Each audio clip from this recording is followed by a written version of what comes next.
UGC plan कर रहा है नीट और जेई के एग्जाम को मर्ज करने के लिए। मींस अब आपको जेई के लिए अलग नहीं बैठना पड़ेगा, नीट के लिए अलग एग्जाम में नहीं बैठना पड़ेगा।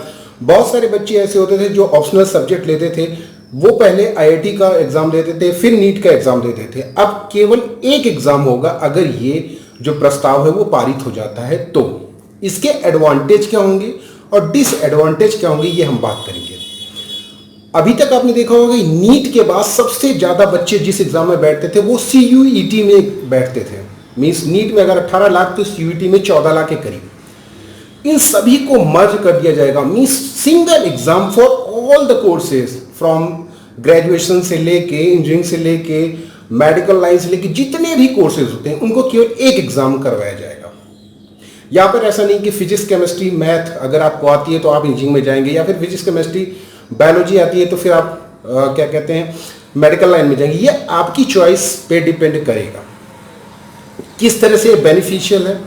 ये हम बात करेंगे कि क्या एडवांटेज क्या डिसएडवांटेज है, ये भी हम बात करेंगे। देखिए दोस्तों, अगर नीट और जेई का एग्जाम साथ कराया जाता है सीयूईटी करके, ठीक है, मतलब 40-50 लाख बच्चों के लिए केवल एक पेपर कराया जाता है। उसमें भी आप सपोज करिए आपके पास है फिजिक्स केमिस्ट्री मैथमेटिक्स और बायोलॉजी, आप चारों सब्जेक्ट रखे हुए हैं इन ऑप्शनल सब्जेक्ट में। आप पहले जेई का एग्जाम देते हैं, जेई का एग्जाम अच्छा नहीं होता तो सोचते हैं कि नीट का एग्जाम दें, ठीक है। अब ये प्रॉब्लम आपकी सॉल्व हो जाएगी एक ही पेपर में, क्योंकि उस पेपर में सब कुछ होगा, सिंगल पेपर फॉर ऑल, ठीक है। उसमें जिस सब्जेक्ट में आपको अच्छा मार्क्स है, जैसे आपको इंजीनियरिंग लाइन में जाना है तो फिजिक्स केमिस्ट्री और मैथ के मार्क्स आपके काउंट हो जाएंगे। अगर आपको मेडिकल लाइन में जाना है तो फिजिक्स केमिस्ट्री और बायोलॉजी के मार्क्स काउंट हो जाएंगे। मींस जिस कॉम्बिनेशन में आपके मार्क्स जितने अच्छे हैं उसके बेस पे आपका सिलेक्शन हो जाएगा। मींस कुछ इस तरह से प्लान कर रहे हैं। मींस कि एक ही क्वेश्चन पेपर में सब कुछ होगा, बस ये आपको देखना है कि आपको किस लाइन में जाना है। जिस लाइन में जाना है, जिस सब्जेक्ट में, जिस पर्टिकुलर सब्जेक्ट में आपके जिस तरह से मार्क्स आ रहे हैं वो मार्क्स काउंट किए जाएंगे और उसी मार्क्स के बेस पे आपको रैंक बनेगी और मेरिट बनेगी, उसी बेस पे आपको सिलेक्शन हो जाएगा। मींस अगर आप चारों सब्जेक्ट रखे होंगे फिजिक्स केमिस्ट्री मैथमेटिक्स और बायोलॉजी, ठीक है, तो आपके लिए सीयूईटी होगा, ठीक है। यहां पर आप अगर मेडिकल लाइन में जाना चाहते हैं तो बायोलॉजी में जो मार्क्स हैं फिजिक्स केमिस्ट्री और बायोलॉजी, इस कॉम्बिनेशन में अगर आपके अच्छे मार्क्स आते हैं तो ये काउंट कर लिए जाएंगे। मींस जिसमें आप चॉइस, आपकी चॉइस पे निर्भर करेगा, जहां तक अभी समझ में आ रहा है। इसी तरह इंजीनियरिंग लाइन में फिजिक्स केमिस्ट्री मैथ के मार्क्स काउंट कर लिए जाएंगे। तो कुछ इस तरह से क्वेश्चन पेपर आपका बन सकता है। अभी ये प्रोविजन है, अभी ये इस पे इम्प्लीमेंटेशन करने की जरूरत है। लेकिन इस तरह के एग्जाम को, क्योंकि इसमें बहुत सारे बच्चे हो जाएंगे और सिंगल एग्जाम हैंडल करने में बहुत ज़्यादा प्रॉब्लम हो सकती है। कंप्यूटर बेस्ड टेस्ट कराया जा सकता है। कंप्यूटर बेस्ड टेस्ट और 2 बार का प्रपोजल हो रहा है कि एक बार बोर्ड एग्जाम के बाद करा देंगे और एक बार दिसंबर में करवा देंगे। तो 2 बार एग्जाम कराने की कोशिश की जा रही है, मतलब ऐसा प्रपोजल है। तो इससे एक बात तो ये तय है कि बहुत ज़्यादा मास में सेंटर और अरेंजमेंट कराना पड़ेगा, जो कि काफ़ी प्रॉब्लमेटिक हो सकता है और टुकड़ों में एग्ज़ाम आपको कराना पड़ सकता है, क्योंकि इसमें बहुत सारे लोग आ जाएंगे। मीन्स 40-50 लाख के करीब बच्चे आ सकते हैं, बहुत ज़्यादा तादाद हो जाएगी। कैसे मैनेज करेगा एनटीए, ये उसको देखना है।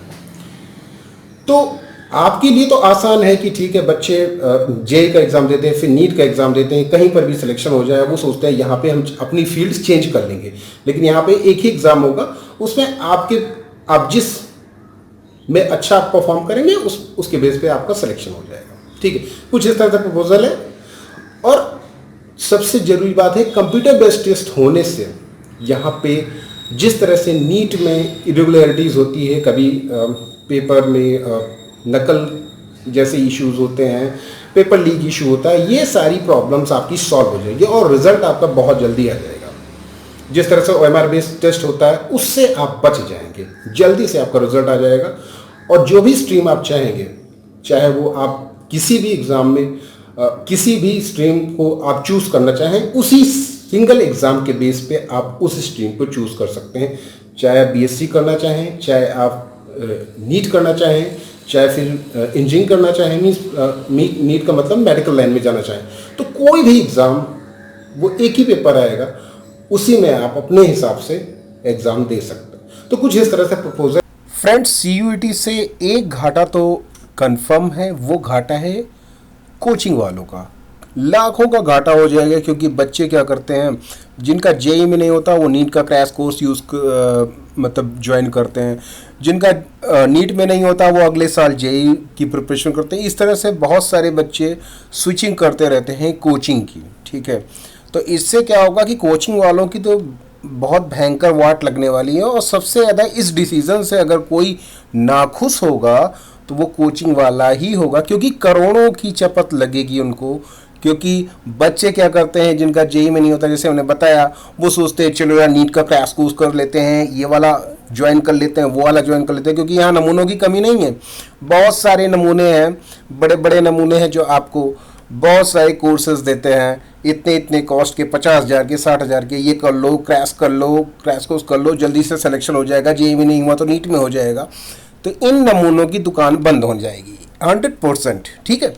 तो सबसे ज़्यादा जो प्रॉब्लम होगी स्टूडेंट को नहीं, सबसे ज़्यादा प्रॉब्लम होगी इस डिसीजन से, तो वो किसको होगी? कोचिंग वाले नमूनों को।